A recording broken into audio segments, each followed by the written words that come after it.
Kita mulai nggih. Assalamualaikum warahmatullahi wabarakatuh. Bismillahirrahmanirrahim. Alhamdulillahi rabbil alamin. Wa bihi nasta'inu ala umurid dunya waddin. Wassalatu wassalamu ala asyrafil anbiya'i wal mursalin Sayyidina wa habibina wa syafi'ina wa qurrati a'yunina wa maulana Muhammadin wa ala alihi wa ashabihi wa dhurriyyatihi ajma'in, amma ba'd. Ashhadu an la ilaha illallah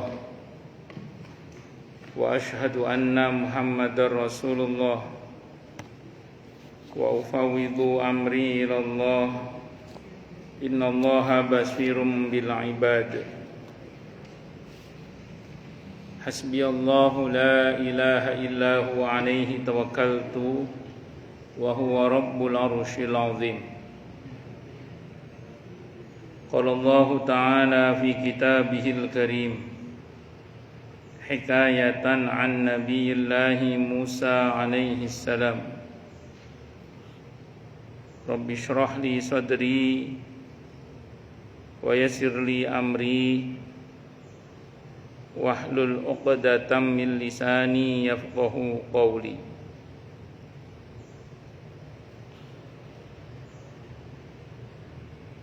Para alim, para asatidah, para ibu-ibu sekalian, hafizani wa hafizakunallah. Wabil khusus segenap pengurus majelis ta'lim ibu-ibu Masjid At-Taqwa, yang semoga pengurusnya dan jamaahnya selalu dalam naungan rahmat, barokah, perlindungan serta bimbingan Allah Subhanahu wa ta'ala. Amin, Allahumma amin, insyaallah. Dan tentu saya doakan semoga kemuliaan ibu-ibu sekalian selalu dijaga dan ditingkatkan terus oleh Allah Subhanahu wa ta'ala sebagai seorang muslimah, sebagai seorang istri, sebagai seorang ibu, dunia hingga surga. Amin, Allahumma amin, insyaallah. Allahumma inna nas'aluka ilman nafi'a wa rizqan thayyiba wa amalan mutaqabbala wa fatahallahu lana futuhal arifin. Allahumma inna na'udzubika min ilmin la yanfa' wa amalin la yurfa' wa qalbin la yakhsha' wa du'a ila yasma'. Allahumma ati anfusana taqwaha wa zakkiha anta khairu man zakkaha anta waliyuha wa maulaha. Amin, Allahumma amin, insyaallah.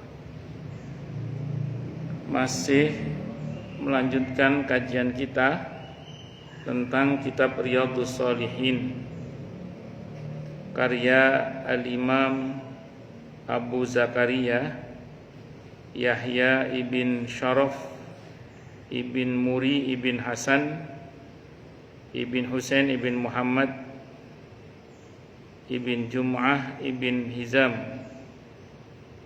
yang dikenal dengan sebutan Al-Imam An-Nawawi rahimahullah rahmatan wasi'ah wa rahimallahu ulama al-muslimin.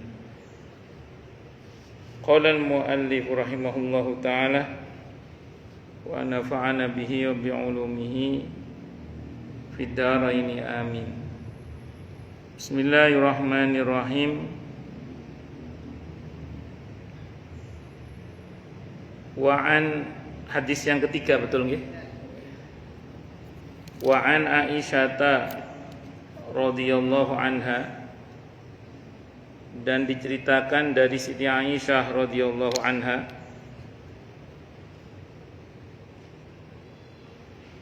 qalat, beliau berkata, Sami'tu, aku mendengar, Rasulullah sallallahu alaihi wasallam yaqulu, beliau bersabda fi baiti, di rumahku. Apa sabda beliau?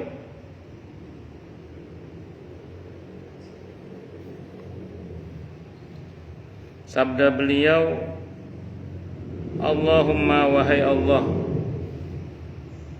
Allahumma wahai Allah, man waliya min amri ummati, man siapapun waliya yang mengurusi, min amri ummati urusan umatku, syai'an sesuatu, fasyaqqa alaihim, kok kemudian dia mempersulit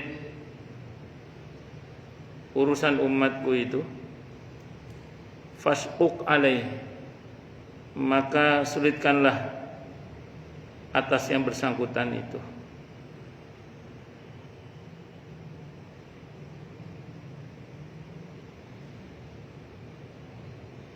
Waman, dan siapapun walia yang mengurusi min amri ummati urusan umatku, syai'an sesuatu, farafaqo bihim, kemudian dia berlemah lembut terhadap umatku atau mempermudah, farfuq ilaihim, maka berlemah lembutlah engkau ya Allah kepadanya, atau permudahlah atau mudahkanlah untuknya. Rawahu Muslimun, hadisnya riwayat Muslim. Nabi mendoakan untuk siapapun yang diberi kuasa mengurusi urusan kaum muslimin, kok dia dengan sengaja mempersulit, maka Nabi meminta kepada Allah agar yang bersangkutan juga dipersulit. Nabi juga memohon kepada Allah, siapapun yang diberi kekuasaan untuk mengurus urusan kaum muslimin, kok dia mempermudah, maka Allah mudahkan. Nabi mohon kepada Allah agar urusannya dimudahkan. Maka kita ini sepatutnya lah ya, selalu mempermudah urusan sesama. Jangan senang mempersulit urusan sesama. Jadi kalau bisa dipermudah, jangan dipersulit. Di antara adab dalam berfatwa, ini bahkan dalam masalah agama maksudnya ya, itu dianjurkan seorang mufti itu memberikan jawaban yang memudahkan bagi umat, bukan jawaban yang mempersulit. Jadi kalau ada jawaban yang lebih memudahkan, selama itu bukan durhaka kepada Allah, maka yang ditempuh adalah memberikan jawaban yang memudahkan itu, bukan yang mempersulit. Itu di antara adab dalam memberikan fatwa. Makanya Siti Aisyah radhiyallahu anha, beliau wanti-wanti kepada orang yang hendak berfatwa. Kata beliau, bahwa ya orang yang mau berfatwa itu dipikir dulu gitu loh fatwanya sebelum disampaikan. Apakah dengan fatwanya itu orang akan semakin dekat dengan agama ini, atau justru lari dari agama ini. Jadi jangan sampai kita ini memberikan fatwa yang berat sehingga alih-alih orang senang malah benci gitu. Jangan sampai begitu. Bisa dimengerti nggih insyaallah nggih. Itu seperti itu. Pun lanjut. Wa an Abi Hurairah radhiyallahu anhu, dan diceritakan dari Abi Hurairah radhiyallahu anhu, qala, beliau berkata, apa katanya? Qala, telah bersabda siapa Rasulullah sallallahu alaihi wa alihi wasallam,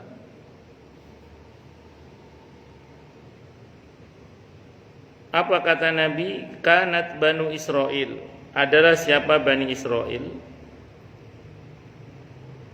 tasusuhumul anbiya'u, mereka dibimbing oleh para nabi.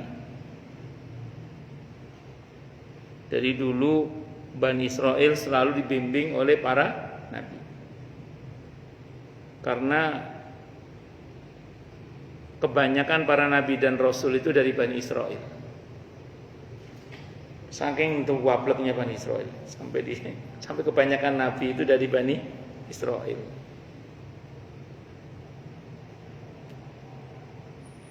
Kullama halaka nabiyyun khalafahu nabiyyun. Setiap kali wafat seorang nabi, maka akan diganti dengan nabi yang lain. Terus begitu, tidak pernah terputus, Pak. Pokoknya Nabi Musa wafat, ada nabi lain setelahnya. Kalau nggak salah Nabi Yusa setelah itu.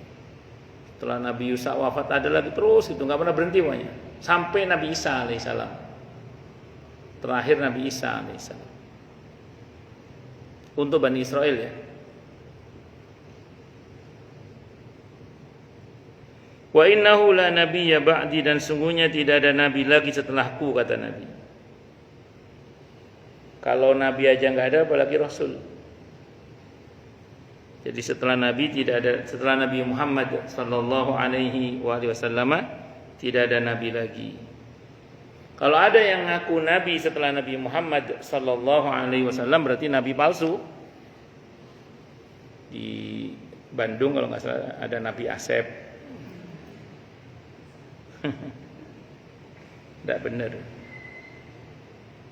Nabi itu akan selalu dipilih oleh Allah dari yang nasabnya mulia, bahkan paling mulia. Para nabi semua nasabnya mulia, nggak ada yang nggak mulia nasabnya. Yang kedua, para nabi itu selalu yang paling ganteng dari kaumnya. Gitu. Jadi kalau ada hari ini orang ngaku nabi, kok masih banyak yang lebih ganteng dari dia, berarti bukan nabi berarti. Nabi itu paling ganteng dari kaumnya, itu paling ganteng. Itu Nabi Muhammad sallallahu alaihi wasallam, karena beliau untuk seluruh umat manusia sepanjang hingga akhir zaman, maka beliau yang paling ganteng dari seluruh umat manusia hingga akhir zaman. Itu Nabi Muhammad sallallahu alaihi wasallam. Karena manusia itu lebih condong mudah diatur oleh orang yang nasabnya mulia. Dan yang kedua, manusia itu lebih mudah dipimpin oleh orang yang tampilannya menarik, gitu aja. Itu secara sunatullah itu gitu. Tapi lebih dari itu memang para nabi ini utusan Allah Subhanahu wa taala.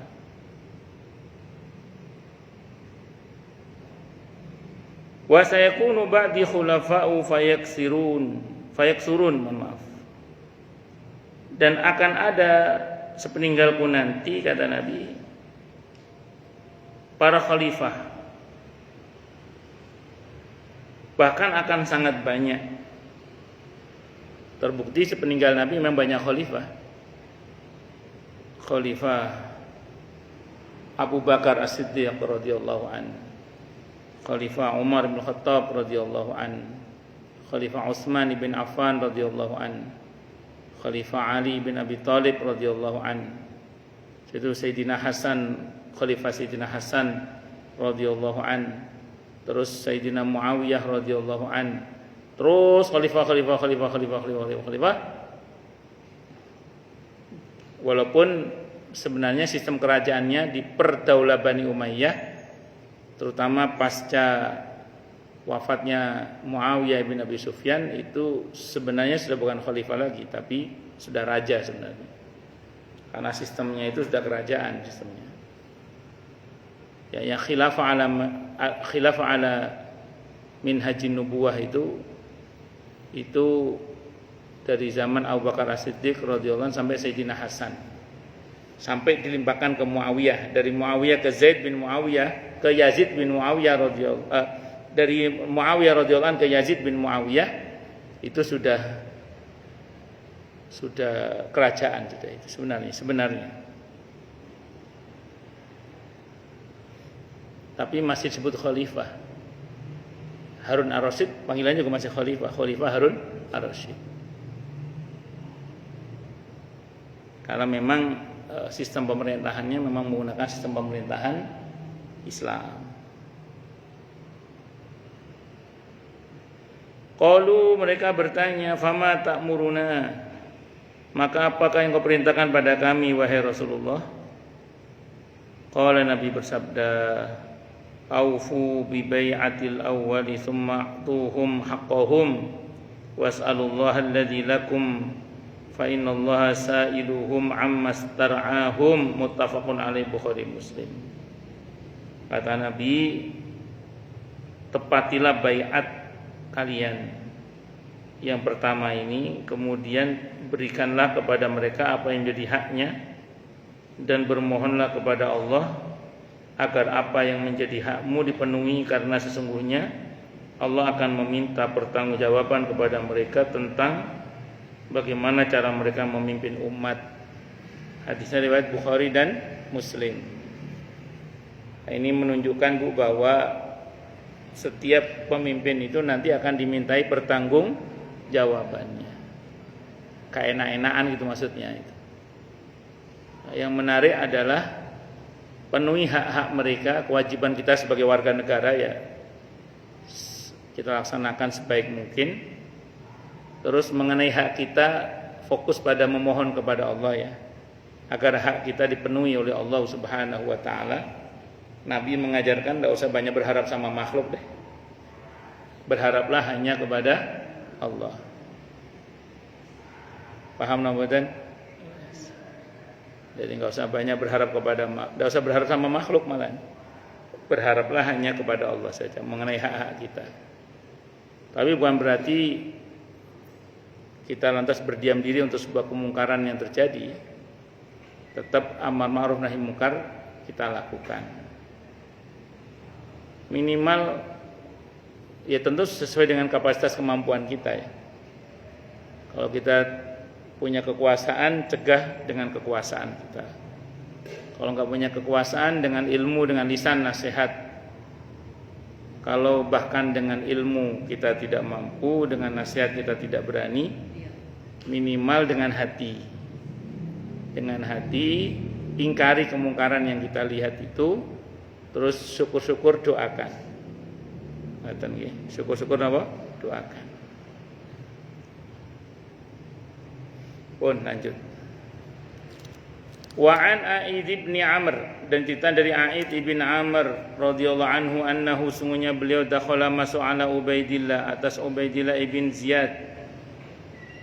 Faqala, maka beliau berkata, ai bunayya, hai anakku, ini sungguhnya aku sami'tu mendengar Rasulullah sallallahu alaihi wasallam yaqulu, beliau bersabda, inna syarri'ai al-hutamatu fa iyyaka an takuna minhum. Sesungguhnya pemimpin yang paling jahat adalah pemimpin yang lalim, maka jangan sampai kamu termasuk golongan mereka. Hadisnya muttafaqun alaih, Bukhari Muslim. Saya sampaikan kemarin ya, kalau yang jahat perseorangan, yang dijahati paling 1-2 orang. Oke. Kalau yang jahat perseorangan, yang dijahati paling hanya 1-2 orang. Tapi kalau yang jahat Pak RT, se-RT bisa kena imbas kejahatannya. Ada Pak RT sentimen sama RT sebelahnya. Ini kisah nyata Bu. Jadi ada Pak RT sentimen sama RT sebelah. Itu perbatasan RT sebelah kan berdua itu jalannya. Sama RT sebelah ditutup. Wah, itu saja sudah menyulitkan warga itu. Ada ya? Ada Bu, kejadian itu. Gara-gara sentimen pribadi, jalan ditutup, sudah dengan ditutupnya jalan itu sudah cukup menyulitkan warga udah itu. Itu baru tingkat nomor RT. Bayangkan kalau di atasnya lagi Pak Lurah, di atasnya lagi Pak Camat, dan lain-lain. Itu padahal hanya gara-gara sentimen nomor pribadi. Kok nggak bisa membedakan mana kepentingan umum, mana kepentingan pribadi? Yang terdampak itu umat. Ya tadi hadisnya, muttafaq. Sahih. Itu langsung kepada dirinya atau keluarganya. Soalnya kita kalau lihat dia mempersulit tapi nggak berhenti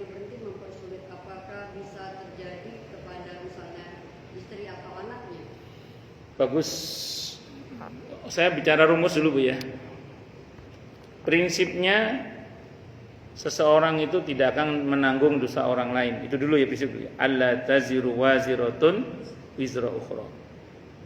Jadi secara umum anak istri dari yang bersangkutan itu tidak akan menanggung dosa bapaknya kalau dia anak, kalau istri dosa suaminya. Kecuali loh ya, anaknya dukung, istrinya dukung, berserikat mereka dalam dosa. Kenapa? Karena mendukung kemungkaran dan kemaksiatan. Satu dulu Bu ya.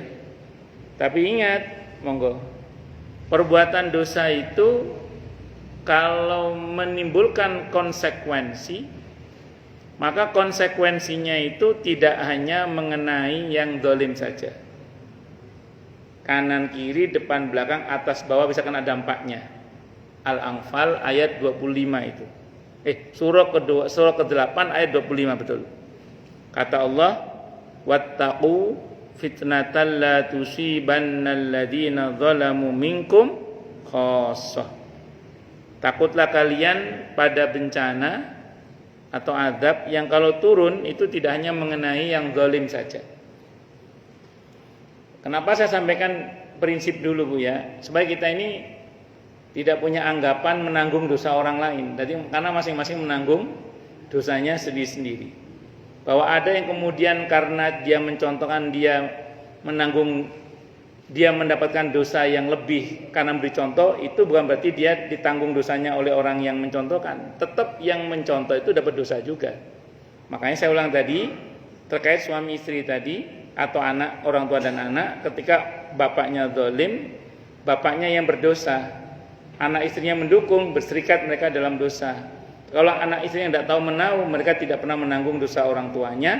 Tapi kalau perbuatan dosa itu mendatangkan musibah, azab atau apapun dari Allah, itu bisa berdampak ke kanan kiri, depan belakang, atas bawah. Nah, jadi kalau ibu nanya, bisa kena? Bisa. Itu seperti itu. Sebagaimana kebaikan, kalau rahmat dan barokah Allah turunkan, itu tidak hanya mengenai orang yang baik saja, tapi yang sekitarnya pun bisa kena berkah, kecipratan berkah kebaikannya lah. Itu sederhananya begitu. Wallahu a'lam bishawab. Pun. Wa an Abi Maryam, dan ceritakan dari Pak Maryam namanya Al-Azdi radhiyallahu anhu. Annahu sungguhnya beliau qala berkata li Muawiyah kepada Muawiyah radhiyallahu an. Apa kata beliau? Sami'tu aku mendengar Rasulullah sallallahu alaihi wasallam yaqulu, beliau bersabda, man wallahu Allahu syai'an min umuril muslimina fahtajaba duna hajatihim wa khallatihim wa faqrihim ihtajaballahu duna hajatihi wa khallatihi wa faqrihi yaumal qiyamah faja'ala Muawiyah rajulan ala hawaijin nas. Rawahu Abu Dawud wa Tirmidzi. Hadis ini riwayat Abi Dawud dan Imam At-Tirmidzi. Barang siapa yang diberi kekuasaan oleh Allah untuk mengurusi sesuatu dari urusan umat Islam, kemudian ia tidak memperhatikan kepentingan, kedukaan dan kemiskinan mereka, maka Allah tidak akan memperhatikan kepentingan, kedukaan dan kemiskinannya nanti pada hari kiamat. Kemudian Muawiyah mengangkat seseorang untuk mengurusi segala kepentingan manusia. Jadi ini namanya saling mengingatkan, termasuk kepada pemimpin. Sayyidina Muawiyah radhiyallahu anhu sahabat Nabi. Beliau menjadi khalifah, diingatkan oleh sahabat yang lain. Tentang apa? Hati-hati lo Kang, kalau bahasa kita. Hati-hati lo kalau sampai seorang pemimpin tidak peduli dengan hajatnya kaum muslimin, kefakirannya kaum muslimin, kedukaannya kaum muslimin, maka nanti di akhirat dia tidak akan dipedulikan oleh Allah. Maka Sayyidina Muawiyah radhiyallahu an membentuk tim khusus yang itu khusus untuk mengurusi hajat-hajatnya kaum muslimin, untuk mengurusi kedukaan-kedukaannya kaum muslimin, untuk mengurusi hajat-hajatnya kaum muslimin. Allahu Akbar. Maka siapapun orang-orang yang peduli dengan hajatnya kaum muslimin, kedukaannya kaum muslimin, kepentingannya kaum muslimin, maka kepentingannya oleh Allah akan diperhatikan terutama di akhirat. Tidak hanya di dunia tapi juga di akhirat terutama. Kalau bahasa Nabi di hadis yang lain, kama qala wallahu fi aunil abdi ma kana al abdu fi auni akhi. Allah itu senantiasa membantu hambanya selagi hamba itu peduli membantu saudaranya. Itu seperti itu. Bisa dipahami ya insyaallah nggih. Bab tentang penguasa yang adil. Monggo silakan yang mau tanya dulu sebelum saya masuk bab baru. Kalau ada yang mau nanya, kalau nggak ada saya teruskan. Monggo. Sebelum saya masuk bab baru ada yang mau nanya dulu mungkin?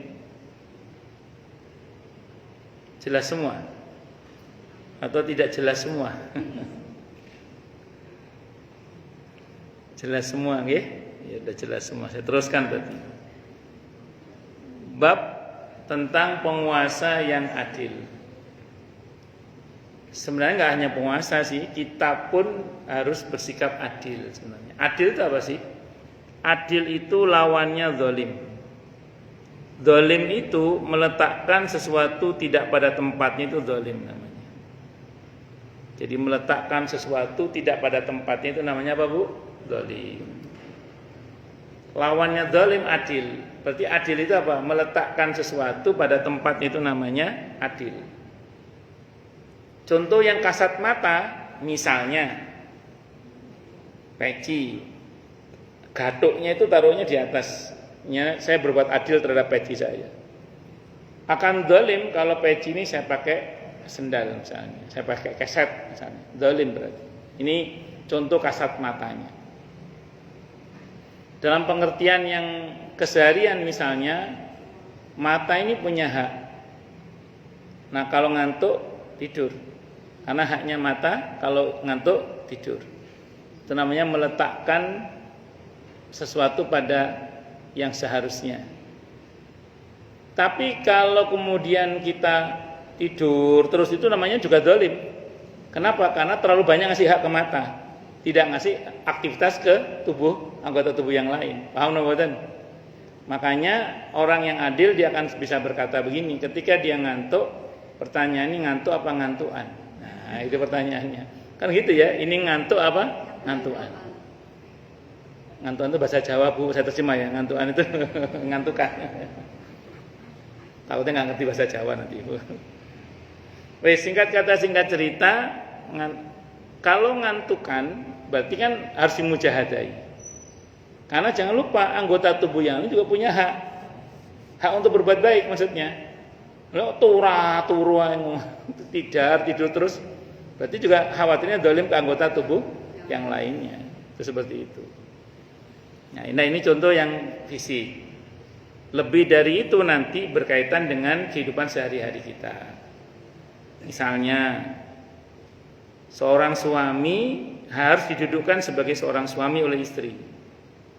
Ketika istri tidak mendudukkan seorang suami pada kedudukan seorang suami sebagai kepala rumah tangga, berarti istri telah zalim kepada suami.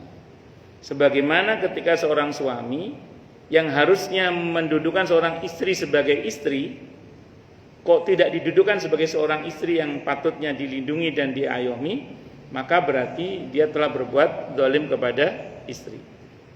Contoh, ada seorang istri menjadikan suaminya seperti keset misalnya, hanya karena istrinya lebih kawaya, lebih bermartabat misalnya, terus dia meremehkan suaminya sampai suaminya dibuat keset. Naudzubillah min dzalik.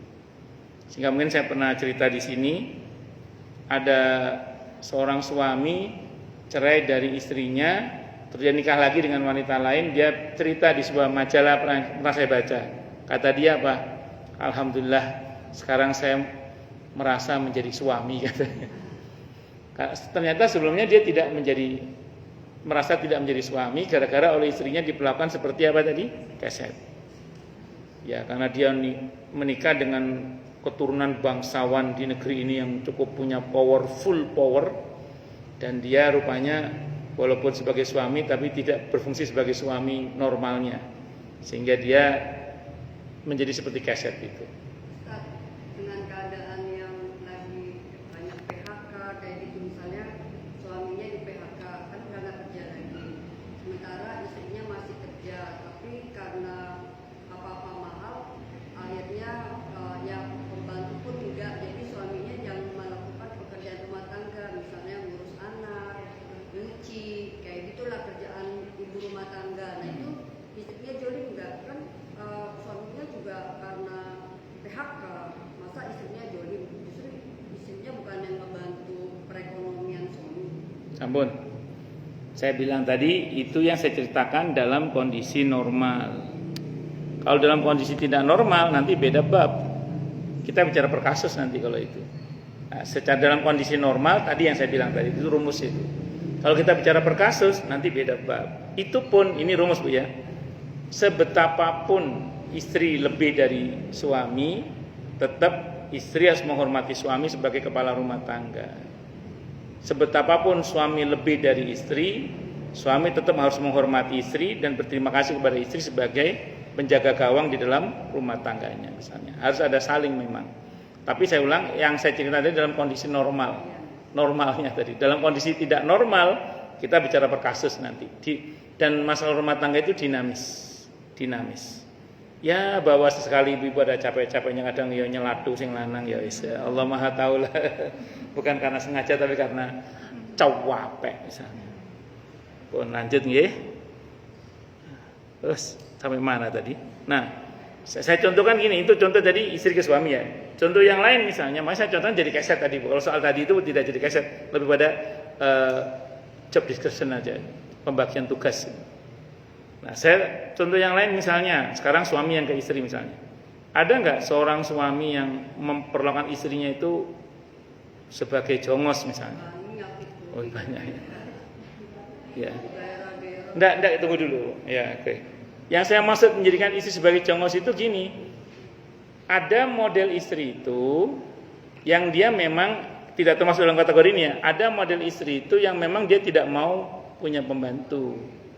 Dan dia senang mengerjakan semuanya sendiri. Dan suami mengapresiasi dengan menafkahi, dengan apa. Kalau itu tidak termasuk ya. Nanti saya khawatir ibu nanti protes. Ya, berarti saya termasuk yang jongos Ustaz. Karena padahal suami selama ini mengapresiasi, menghargai. Kalau itu nggak termasuk ya. Yang saya maksud adalah gini. Kan ada model suami itu yang gini. Mohon maaf, pernah ada ibu-ibu ngomong gini. Saya itu Ustaz udahlah kerja, nganter anak sekolah, kerja nyuci, bantu rumah tangga orang. Gaji saya nggak seberapa Ustaz. Sementara suami saya itu kerja juga Ustaz, tapi gajinya tidak ada untuk kami. Yang ada itu untuk rokok sama kopi dia aja. Jadi kalau untuk hobinya dia ada, tapi untuk sekolah anak nggak ada. Untuk sekolah anak nggak ada. Untuk biaya kehidupan saya, akhirnya semua istrinya. Ini kan nggak ada apresiasi dari suami. Nah sementara istri kayak di Plokodo gitu, pelonco dan macam-macam itu. Nah singkat kata singkat cerita yang model begini ini kalau disengaja ya. Sementara suami mampu tapi tidak mau, ini zalim namanya. Itu seperti itu. Tapi kalau memang ada model istri itu yang memang dia sangat selektif dengan pembantu. Dia nggak mau gampang menerima pembantu dan dia lebih nyaman kalau semua dikerjakannya sendiri dan suaminya mengapresiasi kalau itu tidak ada masalah kalau itu. Itu seperti itu. Tapi ada juga yang memang minta dikasih pembantu, ya kasih pembantu kalau suaminya mampu. Itu seperti itu. Allahu Akbar. Bon lanjut. Terus? Gini, pertanyaannya istrinya nuntut pembantu apa tidak? Oh kalau gitu kalau dia mampu harus itu seharusnya itu. Kalau suami mampu ya harusnya ya. Karena gini. Kalau suami mampu loh ya. Ya dengan catatan mampu loh ya. Ya. Karena ada ayat dalam Al-Quran itu di surah At-Tolak ayat 7, liyunfiq dzu sa'atin min sa'ati. Hendaklah seorang suami itu menafkahi berdasarkan kelapangannya. Jadi kalau dia lapang, mestinya dia lapangkan istrinya. Termasuk dalam memberikan fasilitas tadi itu mestinya gitu ya. Ya terkembali nanti kepada intern keluarga itu. Tapi secara prinsip kalau bicara dari pertanyaan ibu tadi, ya dia zalim dalam hal ini. Kalau dia mampu tapi tidak mau ya. Dan ini beda kalau dia tidak mampu. Tapi saya pernah dengar juga ya, Ustaz, kayak katanya sebaik kalau seorang istri itu ya tidak melakukan seluruh pekerjaan kayak rumah tangga yang saat ini, dia nyuci, misalnya dia ke pasar atau masak, itu sebetulnya malah kaum laki-laki. Tapi salah satu yang harus ditaati oleh seorang istri, taat kepada perintah suami. Nah, suaminya minta masak, jadi suaminya minta rumah bersih, jadi bingung saya tuh. Gak usah bingung, biasa Ya, aja. Maksudnya di satu pihak begini, satu pihak hadisnya Iya, seperti ini. nggak usah bingung. Jadi gini, itu pernyataan Sayyidina Umar radhiyallahu anhu. Pernyataan Sayyidina Umar radhiyallahu anhu yang mengatakan bahwa ketika istrinya lagi marah-marah itu, beliau kan mendengarkan Sahabatnya. celotehan istrinya itu. Terus saat itu beliau bercerita kepada seseorang yang akan konsultasi kepada beliau tentang masalah rumah tangga kan. Kata Sayyidina Umar, seperti yang kamu lihat tadi kan, ketika istriku marah aku diam. Karena saat istriku marah aku membayangkan tugas istriku yang selama ini sebenarnya jadi kewajibanku, seperti menyusui anakku, membuatkan makanan untukku, untuk anak-anakku, menyiapkan pakaian untuk dan seterusnya itu. Kata beliau yang semua itu adalah tugasku sebenarnya, bukan tugas istriku. Itu dipakai dasar sebagian orang bahwa itu semua kewajiban suami, bukan kewajiban istri. Tapi riwayat itu ada yang melemahkan. Tapi walaupun sependek yang saya pelajari, pelemahannya itu dengan dasar kajian kritik materi hadis, bukan sanad hadis. Makanya tidak semua sepakat dengan pelemahannya itu. Jadi kalau ibu bilang tadi memang ada yang mengatakan seperti itu, dasarnya perkataan Sayyidina Umar tadi itu. Nah, sekarang kita bicara real di masa Nabi kita Muhammad SAW. Di bab tentang masalah nafkah itu, diantaranya memang seorang suami itu ya menafkahi istrinya dalam bentuk memberikan aneka pelayanan-pelayanan tadi itu. Nah, termasuk diantaranya adalah ketika misalnya sang istri untuk mengurus rumah tangga itu dia butuh stamina, vitamin dan macam-macam, maka suami ada kewajiban pemenuhan terhadap semua itu. Karena kan istri mesti ngurus anak, ngurus rumah tangga, suami mesti bertanggung jawab pemenuhan atas stamina dan semua itu, kemudahan dan kesehatan istri terkait dengan semua itu. Nah, ketika kemudian mohon maaf misalnya si suami ini mangkir dari semua itu, dia cuek dengan keadaan semua itu, padahal itu sebenarnya harus dikerjakan berdua, sebenarnya kan itu milik rumah tangga kan, tugas berdua sebenarnya. Maka disitulah suami bisa disebut sebagai suami yang zalim kalau sengaja dia mangkir. Makanya gini Bu, tugas kerumah tanggaan itu sebenarnya kan tugas bersama sebenarnya. Termasuk mengasuh anak, termasuk ngurus masalah rumah tangga itu tugas kebersamaan sebenarnya. Di situ diperlukan adanya saling di situ. Tidak paling tapi saling. Nah, maka ketika kemudian misalnya si istri atau suami istri bersepakat untuk tidak memerlukan pembantu dan bisa mengatasi sendiri, suami harus pengertian dong. Kalau dia nggak bisa membantu langsung pekerjaan istri, ya paling nggak istri kasih uang ekstra lah. Wah, ada uang ekstra, uang hiburan atau uang liburan. Harus ada uang ekstra, harus pengertian lah, itu seperti itu. Harus saling lah kalau menurut saya ya. Wallahu a'lam shawab. Ya pokoknya suami istri harus saling, bukan paling, harus saling. Kudu ngerteni sing wedok yang ngerteni sing lanang yang kudu ngerteni sing wedok. Harus saling itu pokoknya. Itu kalau begitu harus, saya terjemah ya Bu ya. Suami harus pengertian kepada istri harus pengertian kepada suami, harus saling, bukan siapa yang paling ya. Sudah saya terjemah ya ya. Takutnya nanti kalau saya ngeremeng Ibu tidak ngerti terjemahan ya. Bisa dimengerti ya Bu ya, insyaallah ya. Insyaallah. Pun lanjut. Sampai mana tadi? Bab baru. Bab tentang penguasa yang adil. Ya, kalau adil berarti menempatkan sesuatu pada tempatnya. Seorang suami memfungsikan istri sebagai istri memfungsikan suami sebagai suami. Kalau anak memfungsikan orang tua sebagai orang tua yang dihormati. Orang tua memfungsikan anak sebagai anak yang harus disayangi, terus gitu aja. Nah, terus pembantu rumah tangga, karyawan itu diperlakukan dengan cara yang baik. Itu namanya adil namanya. Meletakkan sesuatu pada tempatnya, itu adil namanya. Atau adil itu ada yang mengartikan memberikan kepada yang berhak haknya dengan cara yang termudah. Itu namanya adil. Berarti zalim tidak memberikan kepada yang berhak haknya dengan cara yang mudah, itu zalim berarti. Contoh, waktunya bayar utang, dia mudah bayar utangnya. Nah, berarti masuk dalam kategori orang yang adil, tidak zalim berarti. Ada orang itu waktunya bayar sengaja ditunda padahal dia mampu, zalim namanya. Kalau dia tidak mampu padahal sudah harus bayar, paling enggak WA. Bu, mau ada pemberitahuan lah. Bu, mohon maaf, belum bisa menepati janji bayar utang. Insya Allah segera akan saya kabari kalau setelah ada pemberitahuan, supaya orang yang menghutangi itu tenang hatinya dalam pengertian ada kabar, berarti masih ingat ya. Kan ada orang itu bertanya-tanya, itu wong eling opo gak? Nakal opo gak? Wah, Ustaz takut dicelatu, resiko. Kan betul, menurut saya dicelatu oleh orang yang ngutang itu resiko. Daripada kita berdosa, sampaikan aja. Yang penting kita tidak bohong. Yang penting kenapa tidak bohong dan jujur, itu seperti itu. Apalagi berkaitan dengan hak orang lain. Nun sewu nggih, panjenengan ada orang bekerja pada panjenengan. Sudah waktunya digaji, enggak digaji-gaji. Itu harus minta maaf itu kalau misalnya kita enggak bisa tepat waktu misalnya janji gajinya per tanggal 1 misalnya gitu.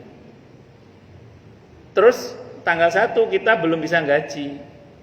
Harus minta maaf itu supaya dia jelas, enggak deg-degan, aku digaji apa enggak ya. Harus ngomong, Bu, Bi, mohon maaf ya, belum bisa tepat waktu gaji, ini Bapak lagi keluar negeri, belum bisa transfer misalnya. Karena nggak punya e-banking Bapak misalnya gitu, misalnya. Singkat kata singkat cerita, yang penting ngomong, jangan tidak ngomong. Omongan itu menenteramkan bagi orang yang punya, kita ada kewajiban kepada yang bersangkutan. Wis gak dibayar, gak tahu dikabari, wis deg-degan dibayar apa gak. Saya pernah mengalami dulu ketika saya ngajar di sebuah SD negeri dulu. Saya honorer saat itu. 3 bulan kalau nggak salah itu. Ya saya masuk aja santai itu. Saya itu masih muda, masih mau kerja bakti masih. Saya guys tua, males guys. Dulu masih muda kan semangat aja. Tapi saya nggak pernah nuntut, saya minta sama Allah aja. Kok satu saat tanpa pemberitahuan itu tahu-tahu kok dikasih semua, ya alhamdulillah. Padahal saya tahu uang masuk terus, karena kan itu biasanya dari saweran-saweran apa namanya. Saya tahu. Tapi memang saat itu kepala sekolah saya agak-agak endablek. Itu seperti itu. Ya. Jadi kadang di dalam dunia dakwah itu seperti itu jamak terjadi juga kadang-kadang. Tapi ya serahkan sama Allah aja. Tidak biasa nuntut ke makhluk, mohon sama Allah saja. Karena ganti dari Allah itu seringkali lebih baik. Bahkan ada beberapa itu sampai meninggal. Enggak dikasih. Tapi tidak apa-apa, sudah saya maafkan. Ada yang begitu. Kenapa? Karena memang prinsip kita itu dakwah kan karena Allah. Ya mintanya sama Allah bukan sama makhluk, itu aja. Itu ada yang seperti itu. Beberapa sampai meninggal. Kata tungano mati, saya maafkan kok. Sampai mati dewi. Bismillah. Tapi sudah saya doakan yang baik-baik. Itu ada yang model-model begitu, itu ada. Allah. Nah, karuan kalau jelas ada, gak usah cerita males. Lanjut. Pokoknya berkaitan dengan adil tadi ya. Berkaitan dengan hak itu. Mboten nggih, pokoknya mboten niki. Ini saya cerita gini untuk diri kita masing-masing, maksud saya sendiri ya. Jangan sampai kita mengabaikan berkaitan dengan hak orang lain.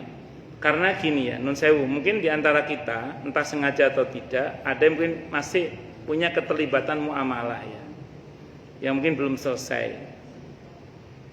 Bukan kita tidak mau menyelesaikan, kadang beberapa tidak bisa diselesaikan. Contoh gini misalnya, ada masa lalu kita berkaitan dengan utang dengan teman waktu SMP misalnya, atau teman waktu SMA misalnya.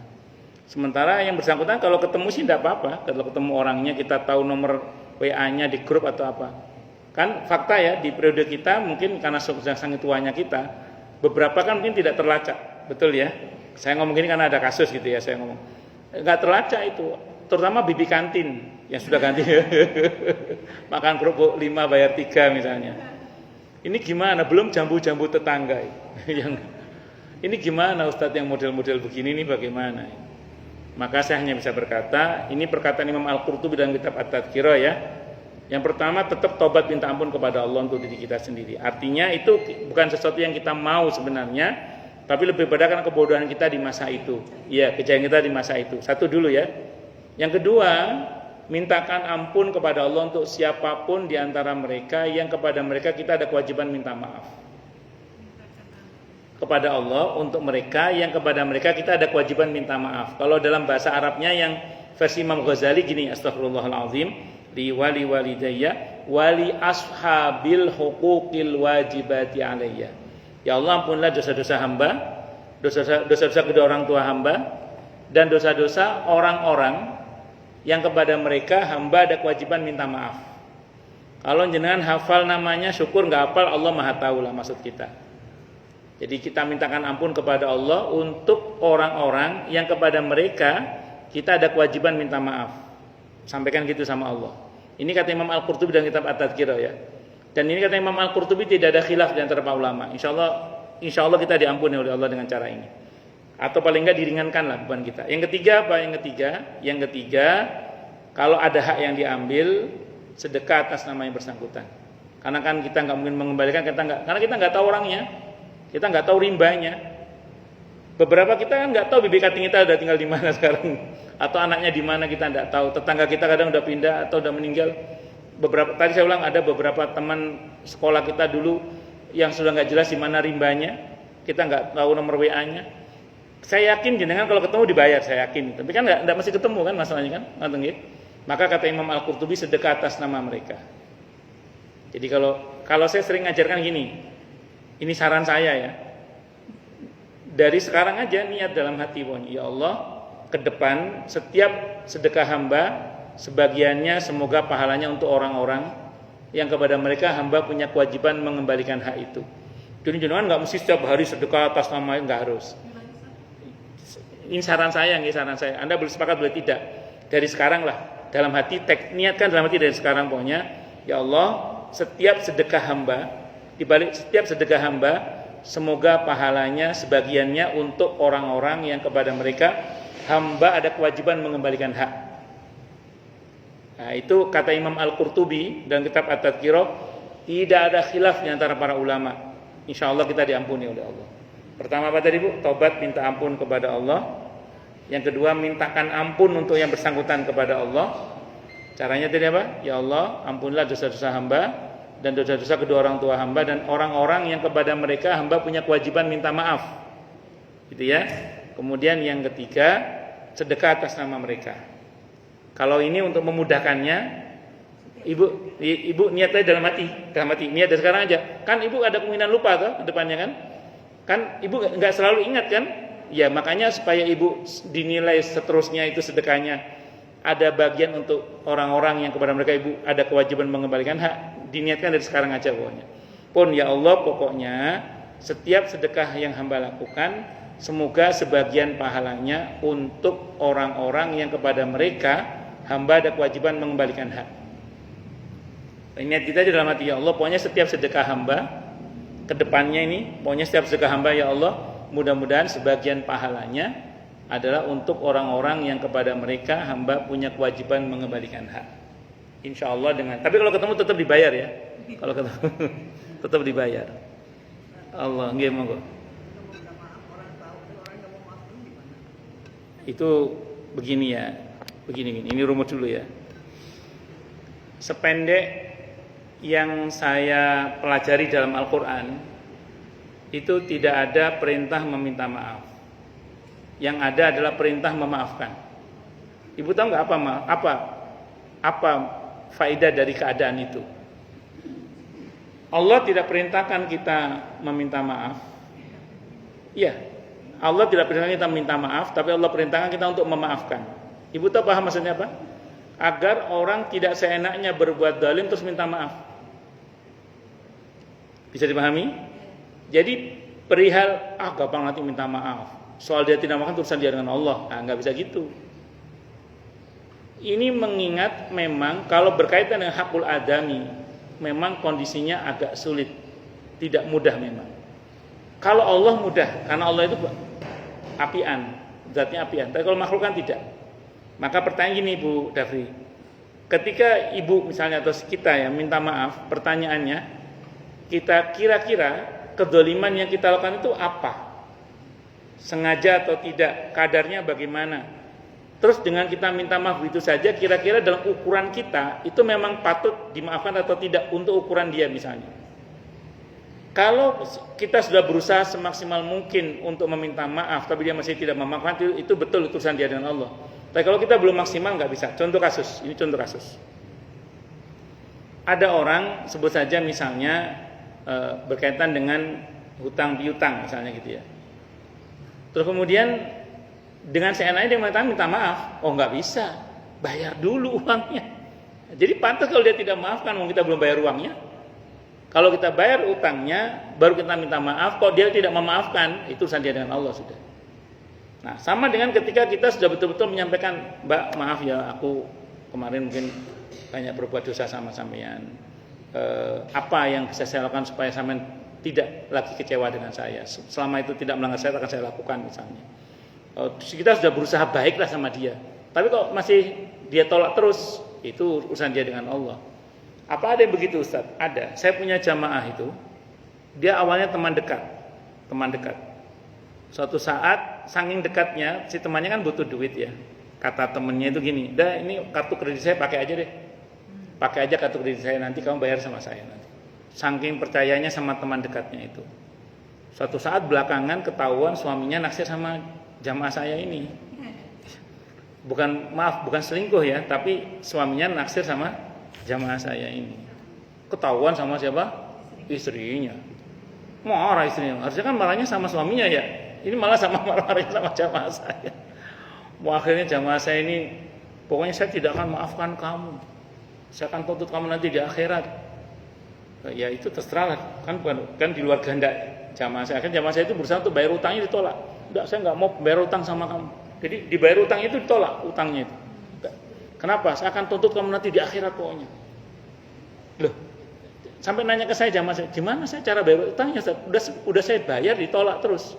Enggak bisa saya bayar utang dia, ditolak terus, enggak bisa. Sampai akhirnya kemudian ya tadi pokoknya akan saya tuntut nanti di akhirat. Ya ibu, yang penting berusaha bayar, saya bilang gitu. Soal kemudian dia nggak mau dibayar, itu urusan dia dengan Allah udah. Saya bilang gitu. Yang penting ibu berusaha serius bayarnya. Nah, karena itu kan bab yang di luar kendali manusia, itu kendali person tadi itu. Karena kan berkaitan dengan rasa orang lain tadi itu. Bisa dimengerti ya? Nah, itu jadi ceritanya panjang itu. Pun lanjut. Ya itu Bu diantaranya ya yang harus kita perhatikan. Ini zuhurnya agak mepet. Monggo silakan yang mau tanya dulu deh, yang mau tanya dulu. Tanya, protes, marah boleh. Ini baru babnya ya, belum pembahasannya. Nggih. Monggo silakan yang mau tanya dulu. Tanya, protes, marah boleh silakan. Nggih, monggo.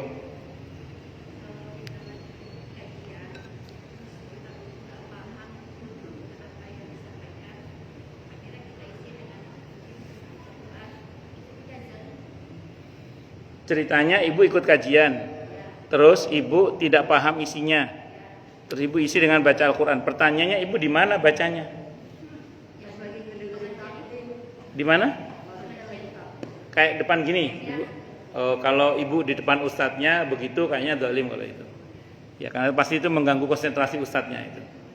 Kecuali ibu di balik tabir ya, di balik tabir yang tabir ini ustadznya nggak ngelihat. Apalagi itu mojok jamaah juga tidak akan terganggu. Kalau itu insya Allah sih semoga tidak apa-apa.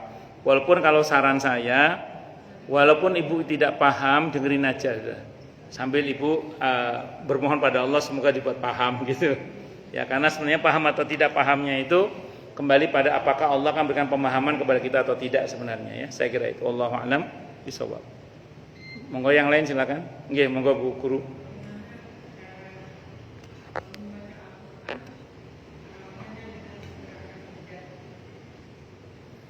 Membaca Al-Quran hanya dengan menggerakkan lidah. Lidah. Bagaimana hukumnya gitu ya? Ini konteksnya apa? Sholat atau di luar sholat? Oh, di luar sholat berarti ya? Baik. Prinsipnya Al-Quran itu dilihat saja sudah berpahala. Taruhlah misalnya kita membaca Al-Quran itu dengan melihat mushaf. Melihat saja itu sudah berpahala insya Allah. Insya Allah, melihat saja itu berpahala. Karena termasuk yang berpahala itu melihat mushaf, melihat tulisan Al-Quran itu sudah berpahala insya Allah. Kita baca dalam hati itu juga sudah berpahala. Cuman yang dikehendaki oleh syariat itu sebenarnya tidak hanya dibaca dalam hati, tapi terlisankan agar lisan kita ini betul-betul membaca Al-Quran dengan baik dan benar. Karena ini erat hubungannya nanti dengan makharijul huruf, di mana maknanya juga berbeda kalau nanti keluarnya berbeda. Sehingga karenanya kemudian kalau yang ibu tadi maksud menggerakkan lidah dan tetap bersuara walaupun lirih itu tidak ada masalah sebenarnya. Asal memang makharijul hurufnya benar. Itu seperti itu.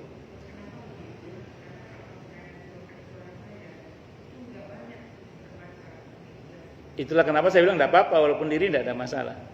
Kalau kan lirih tuh suaranya misalnya A'udzubillahi minasyaitonirrajim. Bismillahirrahmanirrahim. Gitu kan misalnya tidak ada masalah. Enggak harus keras. Tidak harus keras. Wallahu a'lam bishawab. Nggih, monggo yang lain silakan kalau ada. Kalau enggak ada berarti jelas semua atau tidak jelas semua. Nggih, monggo Bu, monggo. Nggih, monggo.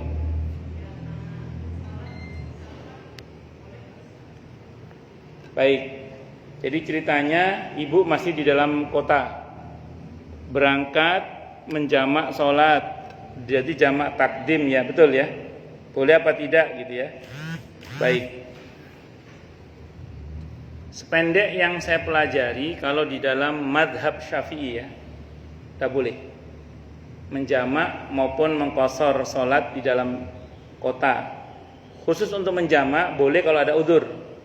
Udurnya diantaranya misalnya karena ada hujan, misalnya ya, atau karena sakit yang membutuhkan untuk dijamak sholatnya. Nah, sementara kalau safar tidak masuk karena ibu masih di dalam kota, masih belum keluar kota, berarti ibu masih belum disebut safar, atau belum keluar kampung, berarti ibu masih belum dianggap safar. Ini sependek yang saya tahu dalam madhab Syafi'i. Tapi kalau dalam mazhab Hambali boleh, tapi jangan sering-sering. Jadi menjamak sholat dalam kota itu boleh, tapi jangan sering-sering.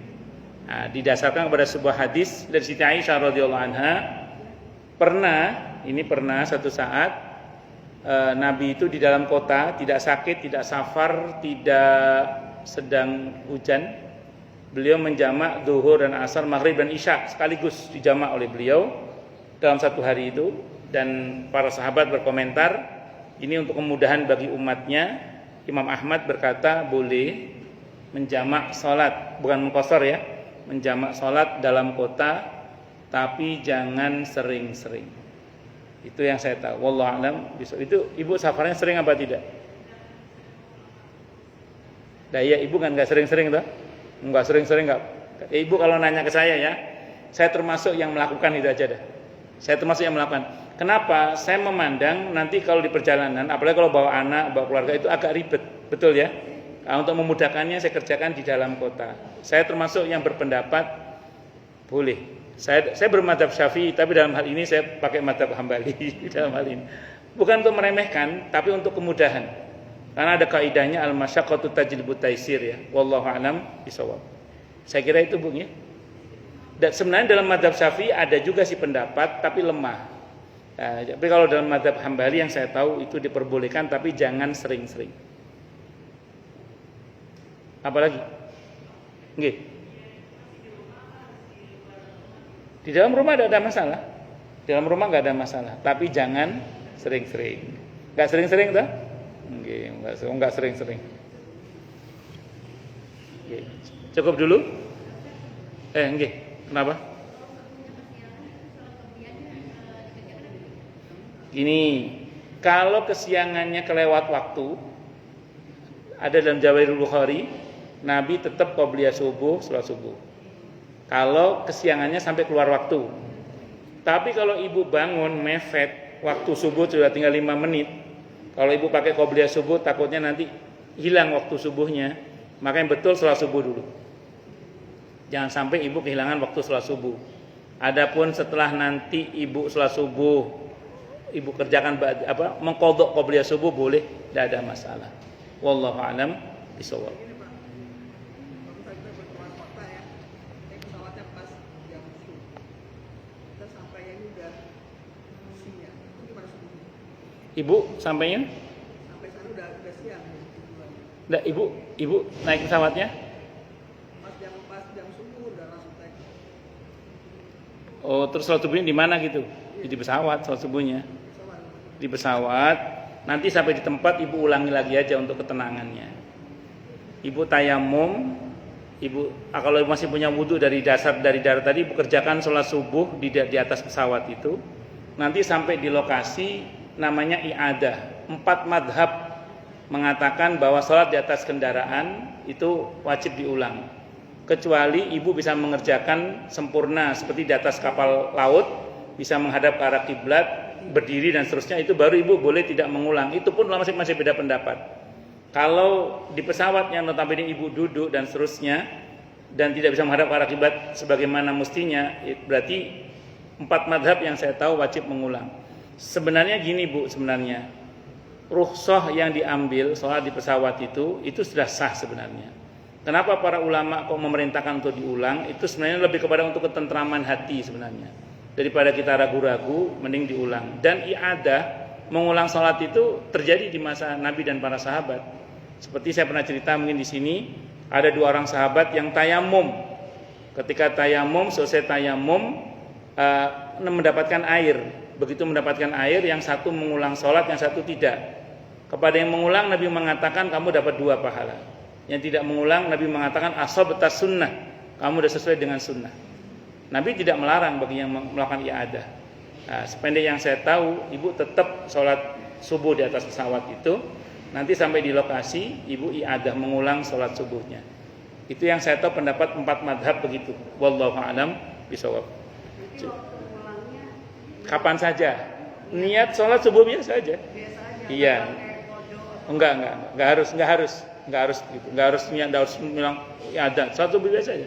Dan bisa di luar waktunya begitu sampai tidak ada masalah. Wallahu a'lam bishawab. Cukup dulu ya.